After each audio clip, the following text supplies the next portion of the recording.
This Torah class is brought to you by TorahAnytime.com. So I'd like to start with this concept of personality disorders. Personality disorders is an interesting word.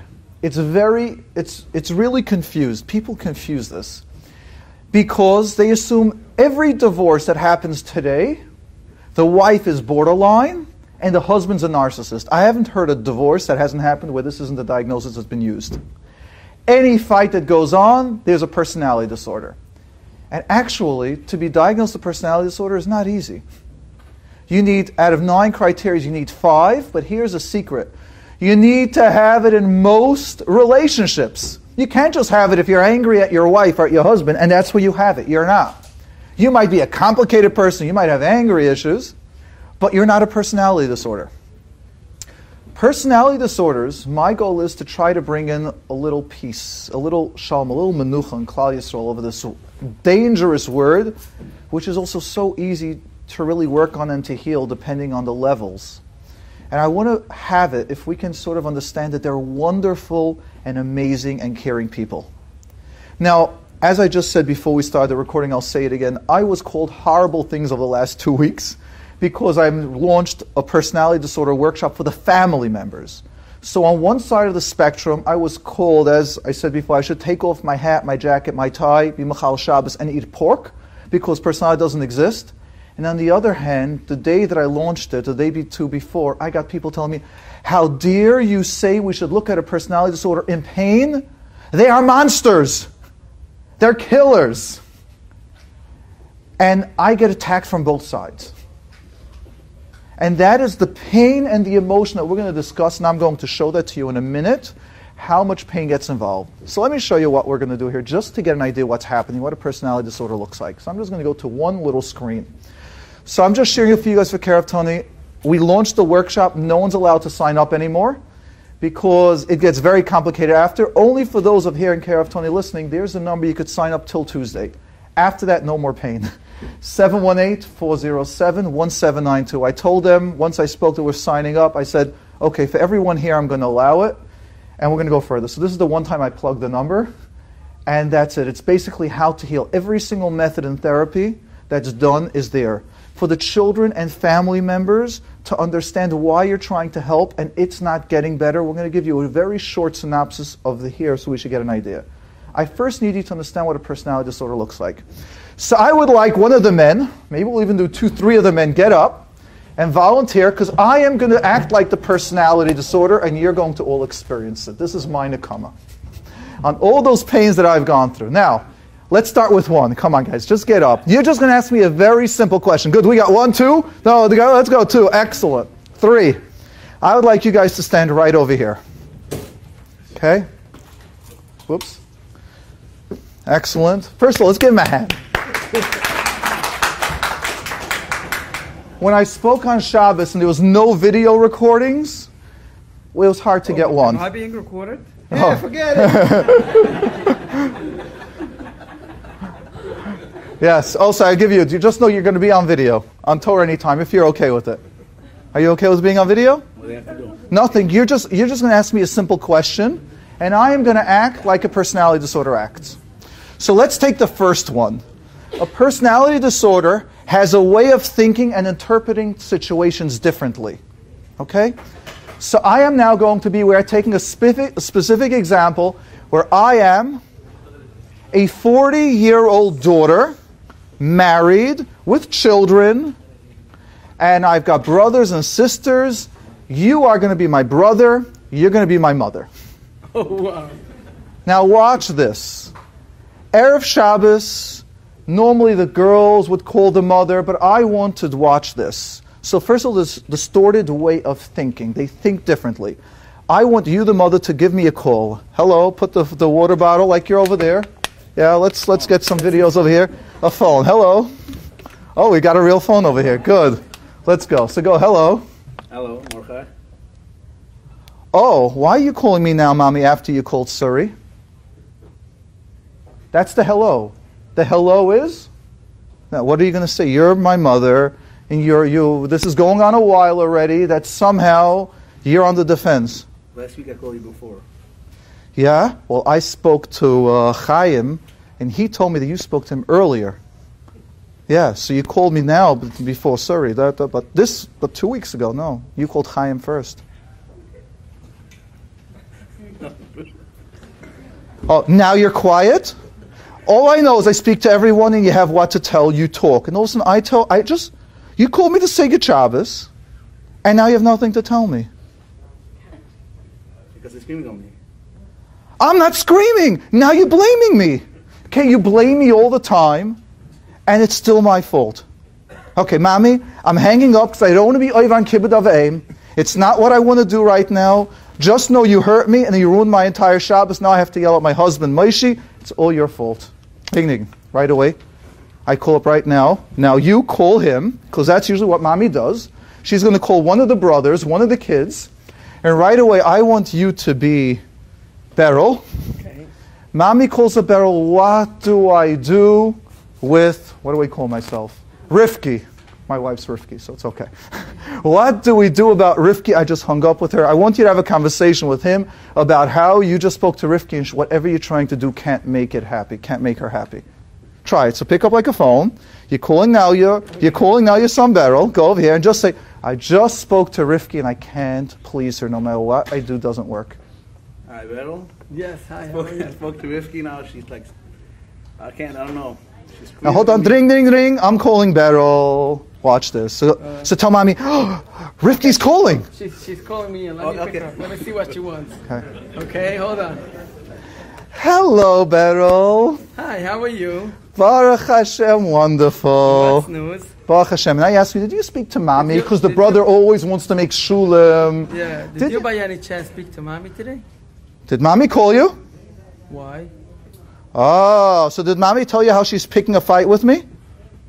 Did Mommy tell you how she's picking on me? She told me how hurt she is that she was trying. Mommy is hurt? Yes. I can't make the child. I'm stuck. I'm stuck in bed. My back is hurting. You ever heard of Dr. Sarno? My back. I speak to Mommy and my back is going.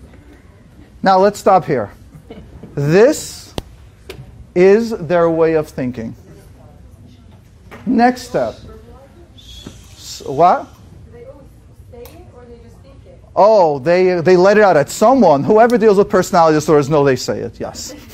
Yes, whoever unfortunately interacts, boy, do they say it. And they tell it to the entire world. Everyone knows about it, and you think you're the worst person in the world. Yes, absolutely. Next is social interaction. How they interact with people. So watch this. Right now, Baruch Hashem, Mommy is marrying off her youngest child. I'm coming to the wedding. Beryl's job is to take care of me. That I should stay calm during the wedding. Okay? Now watch the social interaction. You come over to me, just say hello. Hi, Mazel Tov. How are you? Mommy, you're coming over to me. Tell me Mazel Tov. Hi, Mazel Tov.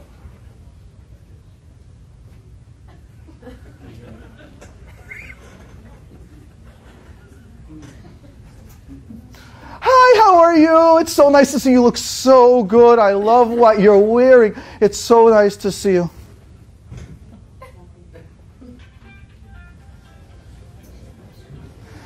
I know. You have no idea how it was going. My kids are so happy to be. This is such a beautiful wedding.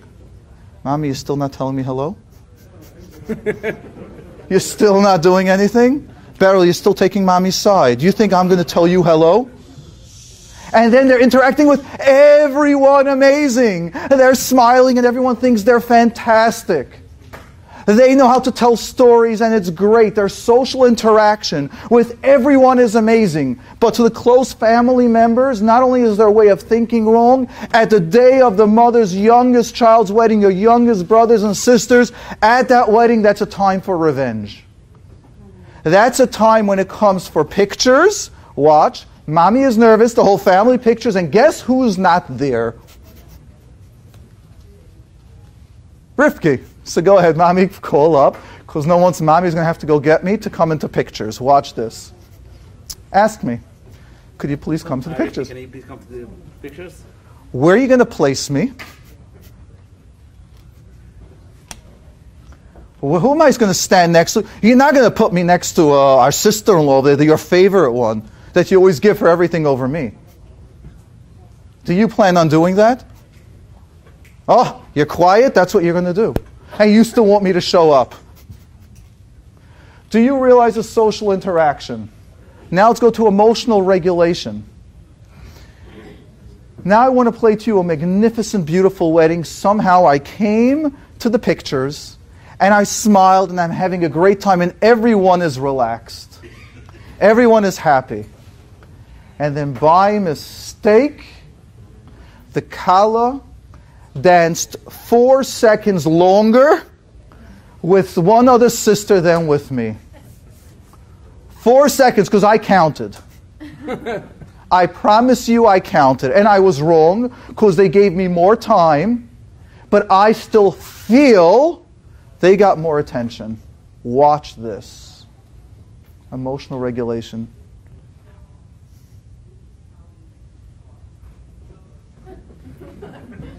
And I'm the daughter. I'm not exaggerating. I'm not making any of this. This is classic.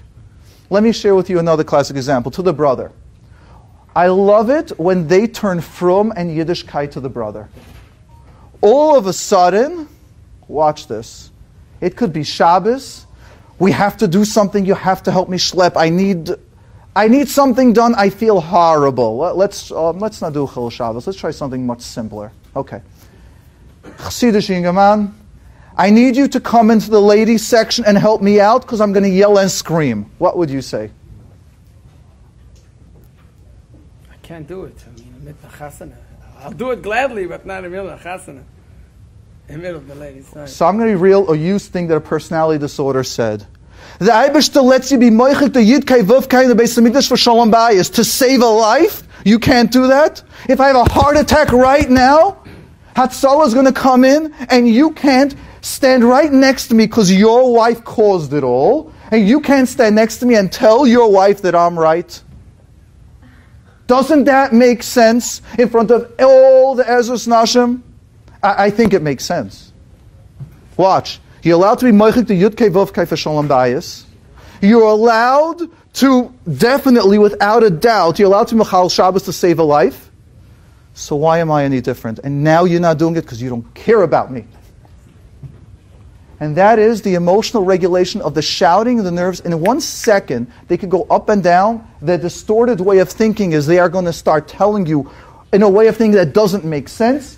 And their social interaction is going to be completely, it's wrong, it's off. They're asking things that don't make sense. And the last one is impulse control. When I am nervous, I got to shop. I got to yell and scream and get it out. And this is classic of when you deal with a personality disorder. So just stay here another minute. I just want to go through a couple of slides right now. And you guys are going to be my wonderful victims. So now let's first understand. A personality disorder is in severe pain. They are great people, but they're in pain. When we're in pain, do you know what we do? Can I finally get all this out? My whole life's problem is your fault. Blame. And they yell, and we're going to get there. It's all your fault. Now, how do you feel when I'm telling you it's all your fault?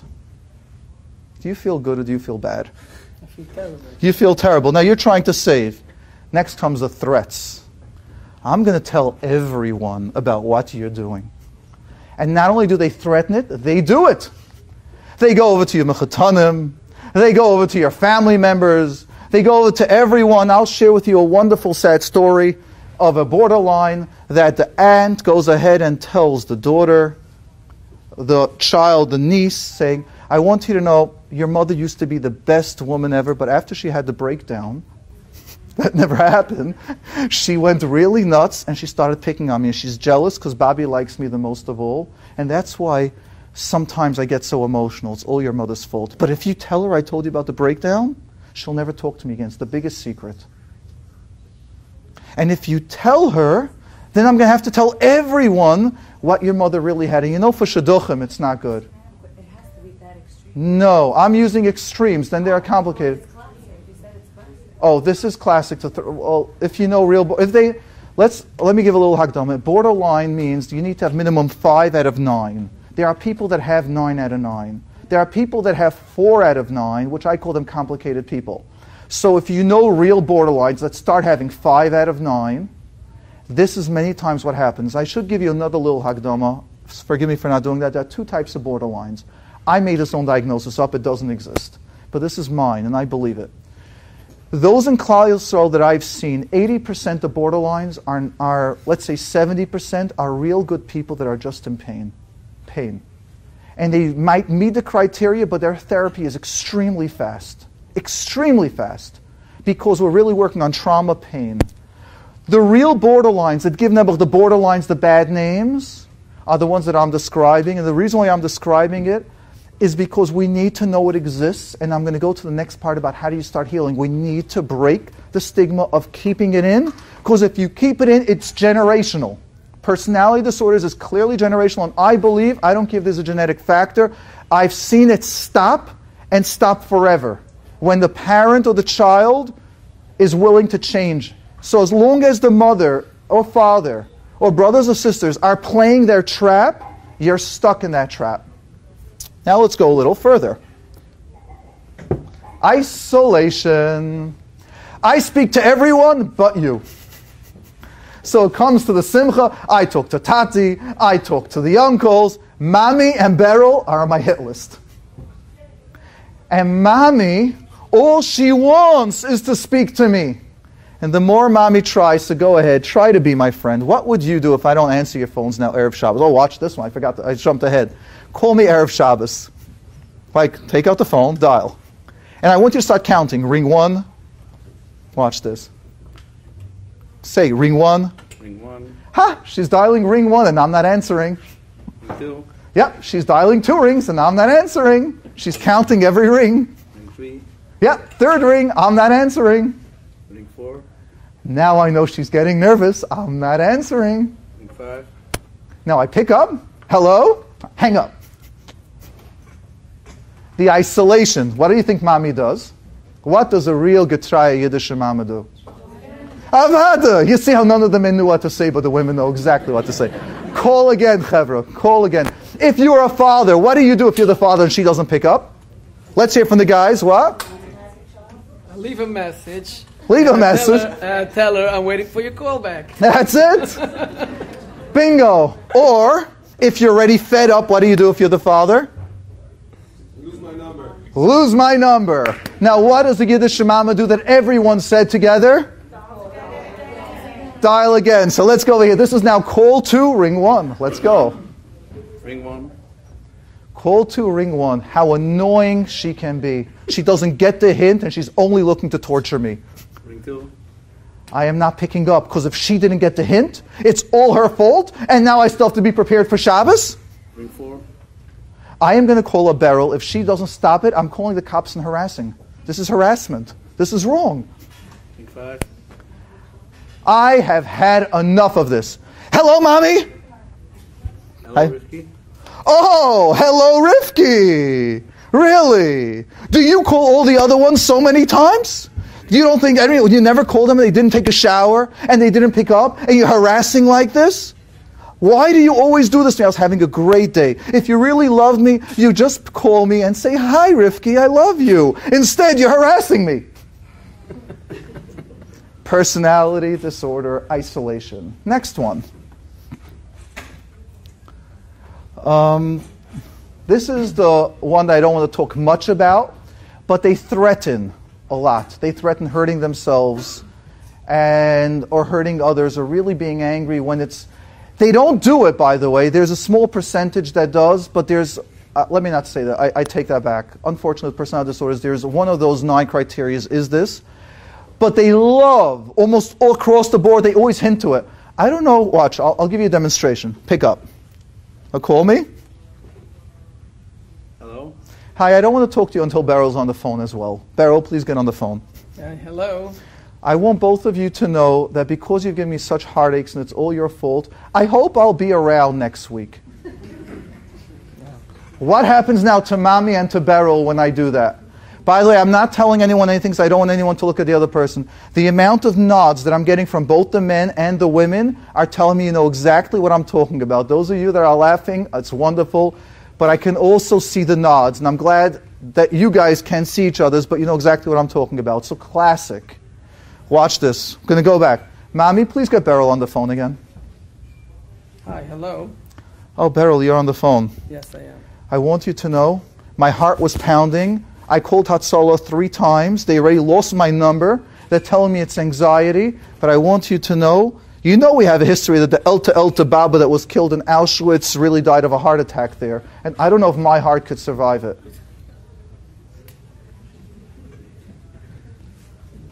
Now, I just want to show you one other bit that happens with the personality disorder stuff.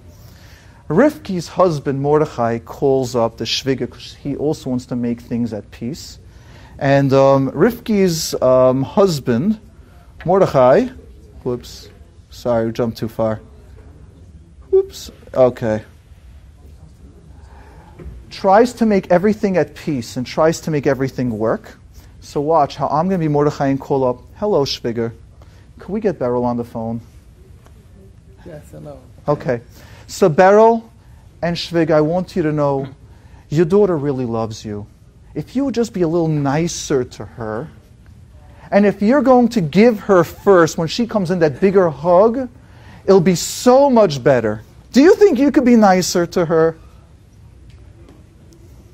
What do you say, Shviga and Beryl?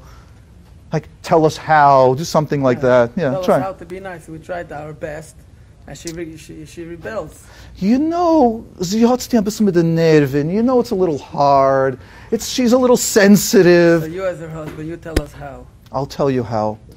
You call her up, and I'm going to beg her to please answer the phone. I'm going to beg her, and when she picks up, sound cheery and happy. And tell her, you know, she wants this $10,000 piece of jewelry, because remember, there's impulse control. You'll get it for her. Because what could be more than that? And I know you're making a chasna, I know you don't spend anything close to that money on yourselves. But you know, for my shalom bayis, you know it's not easy. And you know what's happening with my kids. I think if you really put together, the whole family gets together and raises money and gives it to her, it could really show that you're serious. This is classic son-in-laws, daughter-in-laws, husbands, wives, the gitter mensch, the codependent person that stays with that, tries to do that. So now watch the phone call. Call Rivki. Now with the 10,000 piece of jewelry. Watch this. Hello? Hello. Oh, sorry. First of all, not answering. Now the husband, Mordechai. 5 more minutes. I got like 45 minutes to go, by the way. He can't wait. We can't start 20 minutes late and then take me off. No, we got a lot more. That's right. We're going another 20 minutes. I'm not stopping. No, because we still got to go to the healing part. I just want to get the last part. Next goes to the healing. Next part goes as follows. So Mordechai is always saying, please answer.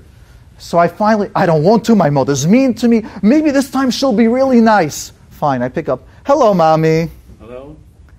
Is it just you, or you need Beryl, your sidekick, to pick up too? To be on the phone. Remember, every time I ask Beryl on the phone, so finally Beryl's on the phone, and I make them feel guilty. Why is Beryl on the phone? You can't call your daughter without that. And the husband's going, just stay calm. Let's see what Mommy has to say. Okay. Hi, how are you? I'll get to Vach. How was Keiravtuni? It was great. Did you discuss me by any chance?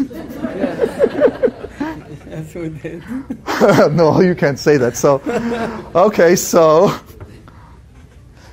you just called to be quiet? No, you're offering a piece of jewelry. You're thinking about it. You heard about Keirev and help people out. You want to offer I want to buy you a new piece of jewelry for the wedding. That is so. He says, I was thinking about maybe you want to buy a new piece of jewelry for the wedding. You know the wedding finished already, and you should have really offered it before. It's so nice of you. I love you, Mommy. You're the best Mommy ever. And Beryl, you're the best brother. I've never had a better brother and sister and mother than this family. I have to tell everyone I have the best family in the entire world. You give them what they want for that momentary lapse, they feel great. Now let's give them all a hand. Now I want to go into a bit of the healing process. And again, I'm going to try not to plug, my next workshop, but the next one's going to be working on teenagers, where I'm going to enjoy that even more. What? Whatever you're going to do with a personality, you're going to be yelled at. So it doesn't matter if you keep your word or not.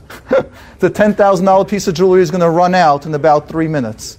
But of course you have to keep your word, and we're going to go now into some of the solutions, what we do here.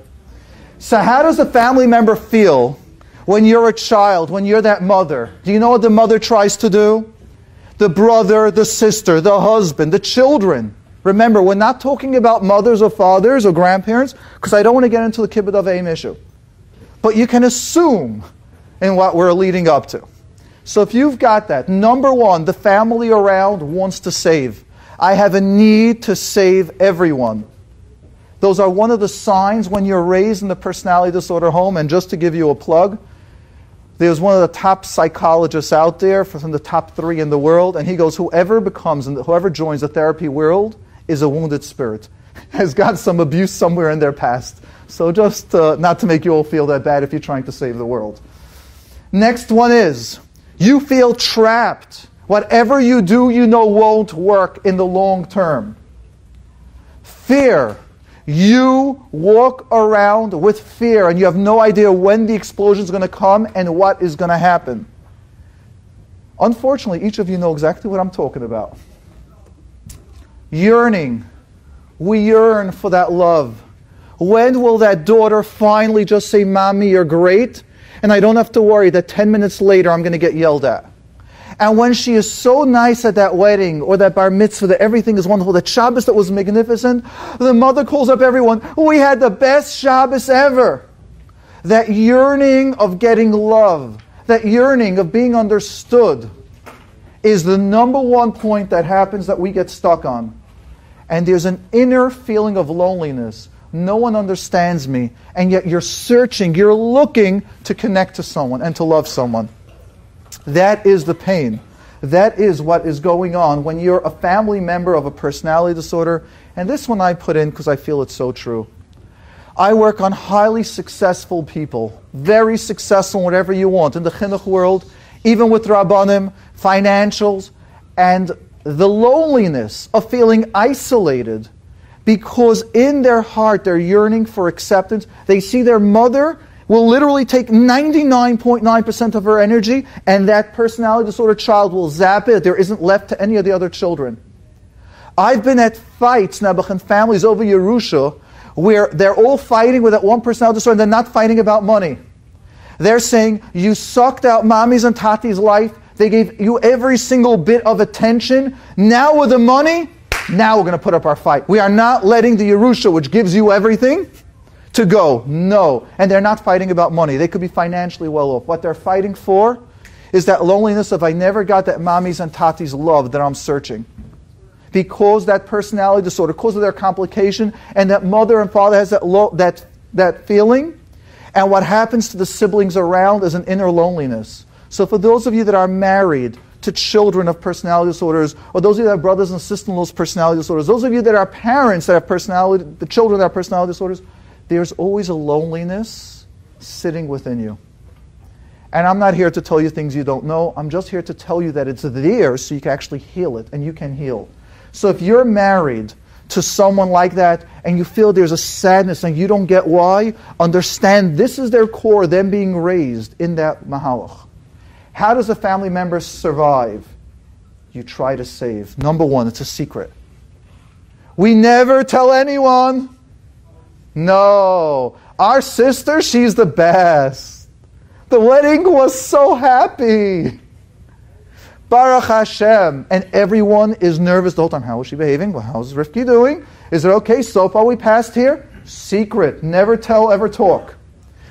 Everyone is on guard. Who is taking Rifki from 6 to 7 is yours, 7 is this, and make sure she shouldn't notice it. Because if she notices it, then she's going to call you out, and of course they notice it. Next, you get overwhelmed. I want you to know how many of you don't answer. Brothers or sisters that are personality disorders, and we're not talking about if it's chas v'shalom a parent, that's so much harder. You don't have your head for your husbands or for your wives. You don't have head to grow your business. You know you should, and you're confused. Your brain power is taken. You're normal. Again, that loneliness has you drowning. I don't care how successful you are, but inside you're in pain. Does that so far make sense? Thank you. Now, displacement. This is the saddest one of all. And this is the time, codependence, and people, everyone forgive me for saying this, because no one wants to hear this. Let's say Beryl. Do you know what Beryl does after he just finished talking to his mother for 2 hours to calm her down after Rivki doesn't answer? He yells at his wife and his kids. They are not shuldig. They are not responsible. They shouldn't get yelled at. Displacement is a concept in therapy as follows. If someone yells at me, but I can't give it back, I can't protect myself, and I have to sit with that, I will give it generally to the closest person to me that I can give it to and won't give it back. And it's generally to the husband, to the wives, and to the children. When you are interacting with a personality disorder, you are not just interacting with them, you are damaging your family if you don't know how to deal with it. And by the way, this is why I get attacked from everyone, because of these concepts. When a person goes to therapy and you start learning the boundary, how to talk to your mother, again, always with the Rav, because she's worried about her kids, and you're the son, there's a way to do. And let's not go into that, because that's again Mrs. Kibbutz. Let's try sister-in-laws. When all the brother-in-laws and sister-in-laws call together, what do we do with Rivki for the wedding? There's a way to deal with it, that you should have a happy wedding, and you should not get angry at your wife because she's getting dressed 10 minutes longer because you're worried about, I got my guard duty. There's a way for you to have your happiness with your family and not let it out at them. Again, I want to pull back from the story, what to deal with your mother. That speak to a Rav, and you need a licensed therapist when this whole meshment's going on. But displacement happens, your family loses, and that is the greatest pain and sadness of all. Now, how do we heal? In the 12 steps in the addiction language, I love this. This is one of the most famous quotes that they use, and I love it. It's called the 3 C's. You didn't cause it. You didn't. You can't control it. Every child, relationship of personality disorders thinks, if Beryl's on the phone, if we do this, the husband, we get the piece of jewelry, we could control the personality disorder's reactions. You cannot. They must heal within themselves. You can't heal it. Impossible. I'm a therapist, I deal with this. You can't. And the last one is, you can't cure it. You can't control Rivki's outbursts. You can try the best that you could, and she will. You can't cure it. I'll be done in 5 minutes to do that favor. I switch rooms. You can go until 11:50. Okay. I could go till... If I got another speech. This room. Oh, this room will be here. Excellent. Great. Wait, so when am I done? Tzaddik? Oh, so this speech goes to 11:50 and I do the next one after? Well, no. This goes in 5 minutes after finish. Went until 5 minutes ago. Oh, this one until 5 minutes ago. Good. And then we'll do the next one on teenagers, which is my favorite. How do you keep teenagers on the derech or excited? I'm going to be a teenager, guys. And you can't cure it. So let's finish this one in another 5 minutes. How do you start healing? You start detaching with love. Detaching with love means I love you. I care about you. And we're going to see how. You need to start getting above it. It's almost like meditating. As I'll share with you, I had a beautiful lecture I heard today from Dr. Lieberman. And the concept is ego. If my ego, my family, is how I am, that's who I am, if I'm attached to an outcome, then I can't get above it. I must protect the whole family. If we can get above it, Rivki is an issue. We got to face it. No more secrets. I am good. My wife is good. My kids are great. Baruch Hashem. I'm above it, and whatever's going to happen, let it happen. Next one is, start having a sense of humor. Start laughing. Around the personality disorder, they zap life that you forgot what it's like to laugh. Go to a Moshe Malach on Torah anytime and just laugh. He's great. You'll see what it's like to get those facial muscles going up. It changes your life. Notice how you aren't stuck in that main pain, what's going on. Now I'll just give you a little bit, how do you heal? Because we're all dealing with personality disorders and you really want to heal. The module for helping healing personality disorders are 4 of them. It's the number 1 for personality, for borderline, is called DBT, Dialectical Behavioral Therapy. There are 4 modules. I will tell you that each of these 4, if you're a family member dealing with a personality disorder, you've got to practice it. Number 1 is mindfulness. And I'll give you a secret. Everyone has like their 3-minute takeaway. I'm actually going to be doing a 30-second mindfulness with everyone. So you'll get an idea what it is. You know what? Since it's my speech, let's go ahead and do it now. I want everyone to close your eyes and just watch something simple, and you'll see what it feels like after. Men too. Watch. All the women close, none of the men close. It's just classic. It's okay. All I'm going to tell you to do is just breathe in and breathe out for 30 seconds. So close your eyes. Take a deep breath in. Your mind's going to wander everywhere. Just breathe in. Inhale. And exhale. In. And exhale. And your mind's flying and wandering, and let it just go, as whenever you would like, just bring it right back in. Breathe in. And exhale. And just one more time, in. And out. And again, your mind could think about everything and just focus it right back to the breath. In. And out. And you can all open your eyes. And how do you feel? It was less than 20 seconds. Mindfulness is the power of when we're flying all over, it gets us grounded, and we're stopping there. Ooh, what's going on? Emotional skills. They need to learn how do you interact with people, and you're upset. There's a cute skill, watch this, called opposite action. Opposite action means when the personality disorder wants to yell, they got to do the opposite and smile. And they know that you want to kill them, and they still have to smile to you. And then they are shocked when they smile, the people smile back. Shocked.